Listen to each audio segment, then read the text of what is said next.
I hate questions like these because they presume something about you. All right. So I'm going to allow you Because your to. guest is a racist. it says, it says, does he believe that giving a more positive spin to racism, Oh yeah, I know that guy. yeah, in America will result in a positive outcome? And why cater to conservatives that believe in cultural inferiority? Bro, my response to that, I actually know that guy. I think I've met him in person. I think I blocked him on Twitter. That's Pedro, right? Or Garcia. It's one of the yeah, okay. We know who the guy is. I might have gotten his name wrong. Not for racial reasons, by the way. So my actual response to that would just be saying bruh and moving on to the next question. But I actually will give an answer to that. Um, could you repeat the question, like the first part of it? Yeah. So it says, do you believe that giving a more positive spin to racism in America will result Oh in a yeah, okay. I can respond to that. So I don't think I'm giving a more positive spin to racism in America. That's the answer. I think it's very. Does he think? How does he feel about giving a more positive spin to communism? Like I think it's very important not to just label your opponent's positions as sort of incoherent, prejudiced nonsense. Everyone that I've referred to as a Marxist during this discussion, in fact, was a Marxist and wouldn't consider that an insult. Similarly, if you're talking about racism, I'm actually pretty famously a non-hereditarian, as it's called, on things like IQ. I've debated members of the quote unquote alt right about these issues. If you follow the actual discussions about biogenetic racism, even assuming you think race is a category, it's very hard to take a lot of quote unquote alty positions all that seriously. I mean, the tested black IQ in the USA has risen from what was it 78 when Arthur Jensen was doing this decades ago to the bell curve claimed it was 85. The last time I looked, it was like 92. I would assume that any gaps between that and 99, I believe is the figure for whites, reflect largely environmental stimuli, culture, study, social class, so on. So I don't have any patience for racism at all. If by racism you mean something like a differing position on the gun laws, I don't think we're talking about the same thing. Well, A I mean, final I point. think. Hang on, before you go on, right? So I think this is part of the root of the question. Like, maybe it's about your conception of what falls under the category of race and racism, Yeah, because I mean, people on I hate saying the left and right because these are meaningless terms, but yeah. like, I would say more progressive people talk about these issues in terms of like black maternal mortality, or they'll talk about it in terms of disparate sentencing for people of different races, or they'll talk about it in terms of, um, let's see, what's another good one? In terms of mortgages that people are denied for or Oh, yeah. accepted for. I can respond to this if you want. I think those are good examples. Do you want to give a couple more? I mean that's fine, but like I mean you get where I'm going with this. So, but Yeah. like we don't So, hear you talking about those things ever. So okay, so let me talk about that. And this actually gets into the cultural inferiority point, quote unquote. So first of all, I think that there is a very explicit definition of racism that's agreed on by most of the councils of scientists and similar magi in Japan, Ireland, Nigeria, so on. It's a belief in the genetic inferiority of one or more racial groups to one or more of the other. So I'm by that standard, I'm absolutely not a racist. So I wouldn't say but genetic, let's but just move forward though. I'll give the other side their argument. Um, we get into when people are using the same word to mean different things, we get into tricky, contested terrain. I would agree that there's a secondary definition of racism, which I would define, let's say discrimination, which I would define as treating people who vary only in terms of the variable of race differently because of the variable of race. So that again, I have no patience for. If you have two, and you see this sometimes with the audit studies, right? Like no one denies there's racism. If you see two identically qualified applicants come to your business and you hire the white guy over the black guy and the black guy over the Hispanic guy, you're a racist. Okay, cool. That's racism type two. What I think that a lot of people on the left do and struggle with is trying to take something you could call the residue of past racism or something like that and claim, or culture, I'll stand by some of my writing on this, and claim that that is racism type two. So disparities in and of themselves don't indicate discrimination.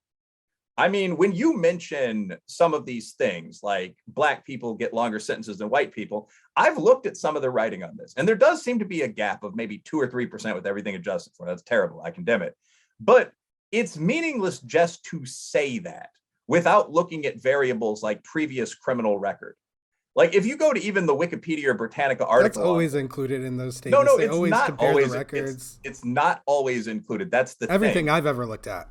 That no, and those are the studies that find like a 3% gap, right? I mean, so if you go to the articles that discuss this, and for example, a criminal justice textbook, they'll say up front that differences in criminal offending are responsible for 69 to 80% of the difference in white v black prison populations.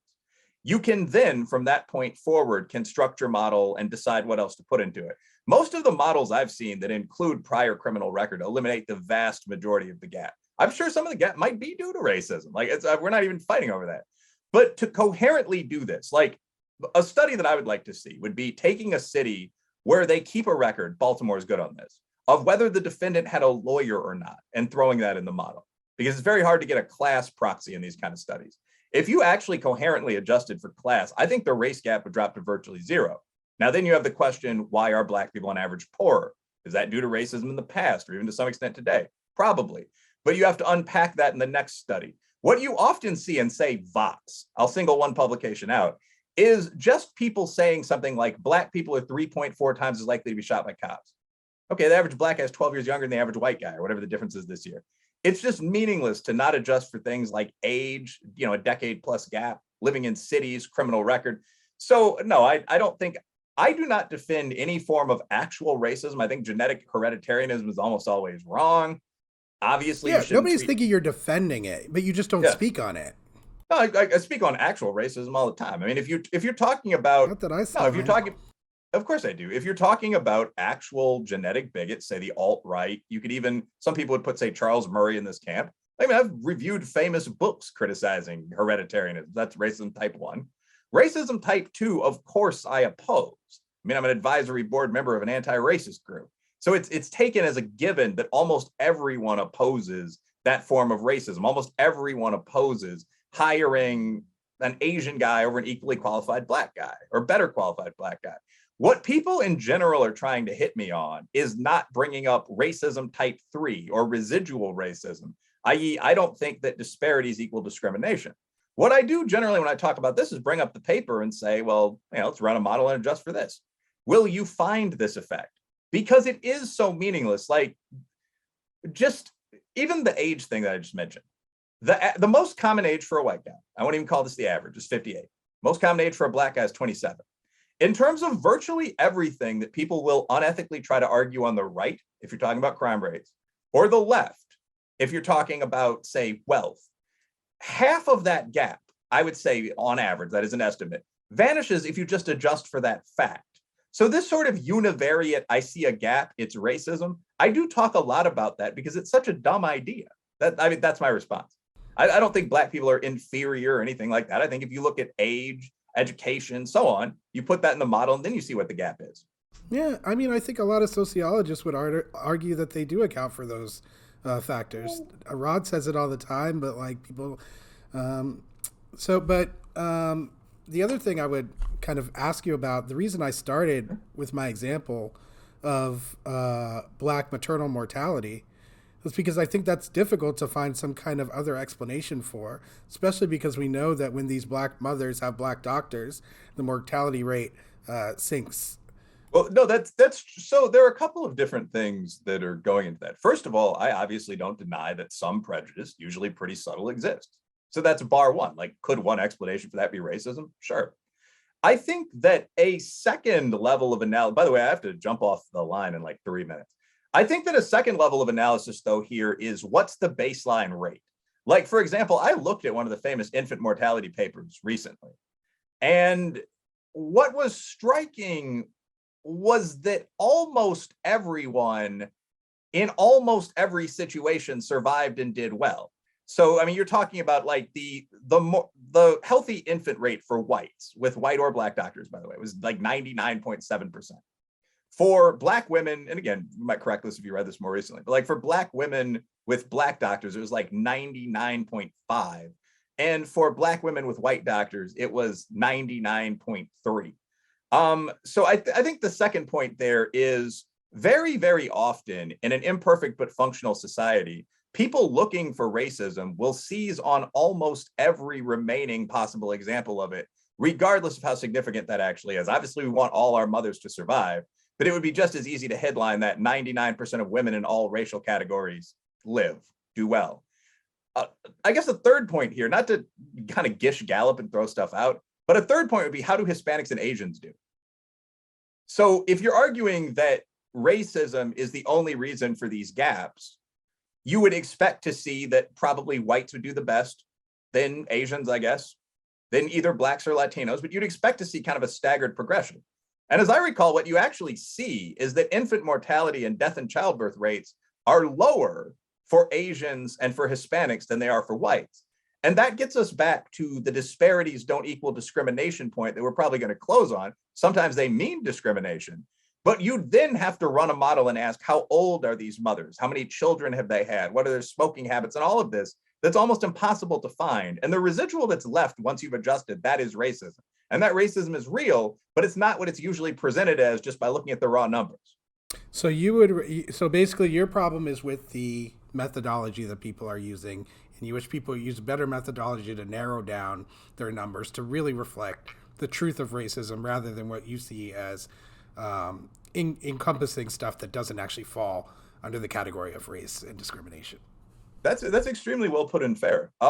Yeah, I think so. I think that, so again, thanks for having me on the show. Good conversation. I think that people tend to demonize the other man, Son, that cocky conservative guy in a suit probably doesn't think racism exists at all. No, I mean, racism exists at lower levels in the USA than it used to, but nearly 1 person in 10 among both whites and blacks tests as a bigot.